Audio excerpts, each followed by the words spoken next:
थाना भवन का रण, क्या चंद्रशेखर आजाद बदलेंगे पश्चिमी यूपी का भूगोल? नमस्कार दोस्तों, पश्चिमी उत्तर प्रदेश की राजनीति इस समय एक बेहद दिलचस्प मोड़ पर खड़ी है। आज हम बात कर रहे हैं शामली जिले की सबसे हॉट सीट थाना भवन विधानसभा की, जहां आजाद समाज पार्टी के प्रमुख चंद्रशेखर आजाद और उनके संभावित उम्मीदवार मासूम राव मिलकर एक नया इतिहास रचने की तैयारी में हैं। इस सीट के समीकरणों को समझने के लिए हमें सबसे पहले इसके पिछले 2 चुनावों के नतीजों पर नजर डालनी होगी। साल 2017 के चुनाव में यहां ध्रुवीकरण का बड़ा असर देखा गया था, जहां भाजपा के सुरेश राणा ने 90,995 वोट 42.78% पाकर बड़ी जीत दर्ज की थी, जबकि बसपा के अब्दुल वारिस खान 74,178 वोटों के साथ दूसरे और रालोद के जावेद राव मात्र 31,275 वोटों पर सिमट गए थे। लेकिन साल 2022 के चुनाव में माहौल बदला और सपा रालोद गठबंधन के प्रत्याशी अशरफ अली खान ने 1,03,751 वोट 47.47% हासिल कर भाजपा के सुरेश राणा को करीब 10,000 वोटों से शिकस्त दी।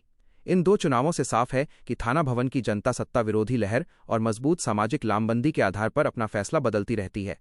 अब बात करते हैं उस सबसे बड़े हथियार की, जिसके दम पर चंद्रशेखर आजाद यहां बड़ा उलटफेर कर सकते हैं, और वो है यहां का जातिगत समीकरण।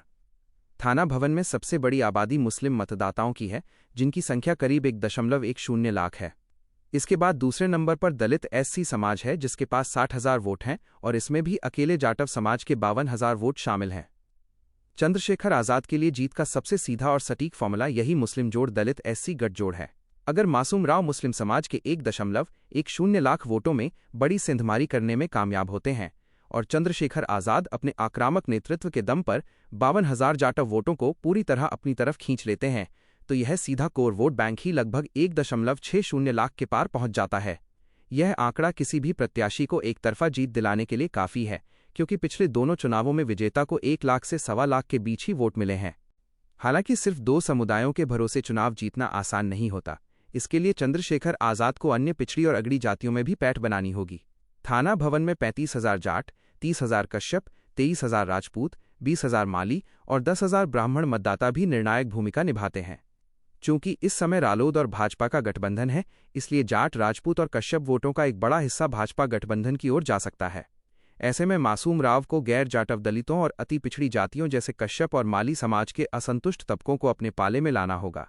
चंद्रशेखर आजाद की युवाओं के बीच जो क्रैडल पॉलिटिक्स और लोकप्रिय छवि है, उसका फायदा उठाकर वे इन जातियों के युवा वोटर्स को विकास और रोजगार के मुद्दे पर अपनी तरफ आकर्षित कर सकते हैं। इस पूरी चुनावी रणनीति में सबसे बड़ी चुनौती मुस्लिम वोटों का बिखराव रोकने की होगी। अगर समाजवादी पार्टी या बसपा यहां से कोई मजबूत मुस्लिम चेहरा उतारती है, तो 1.10 लाख मुस्लिम वोटों में बंटवारा तय है, जिसका सीधा फायदा भाजपा को मिल सकता है। इसलिए चंद्रशेखर आजाद और मासूम राव को जमीन पर उतरकर ये संदेश देना होगा कि भाजपा को हराने में केवल उनकी पार्टी ही सक्षम है। इसके साथ ही बसपा के कमजोर होते जनाधार का फायदा उठाकर 52,000 जाटव वोटों को मिशन के नाम पर एकजुट करना होगा, जो कभी मायावती का सबसे मजबूत किला हुआ करता था। चंद्रशेखर को न केवल रैलियां करनी होंगी, बल्कि बूथ स्तर पर भीम आर्मी के कार्यकर्ताओं को सक्रिय कर हर एक वोट को पोलिंग बूथ तक पहुंचाने की रणनीति बनानी होगी। निष्कर्ष के तौर पर कहें तो थाना भवन में चंद्रशेखर आजाद और मासूम राव की जीत की चाबी दलित मुस्लिम एकता और अति पिछड़ों के सामंजस्य में छिपी है। यदि वे पारंपरिक और रूढ़िवादी राजनीति से ऊपर उठकर स्थानीय मुद्दों, युवाओं की आवाज और एक मजबूत सोशल इंजीनियरिंग का ताना बाना बुनने में सफल रहे, तो थाना भवन की सीट न सिर्फ चंद्रशेखर आजाद की झोली में जाएगी, बल्कि ये पश्चिमी उत्तर प्रदेश में उनकी राजनीति का एक नया और सबसे मजबूत गढ़ बनकर उभरेगी। अब देखना यह है कि आने वाले समय में यहाँ की जनता इस युवा और आक्रामक जोड़ी पर कितना भरोसा जताती है।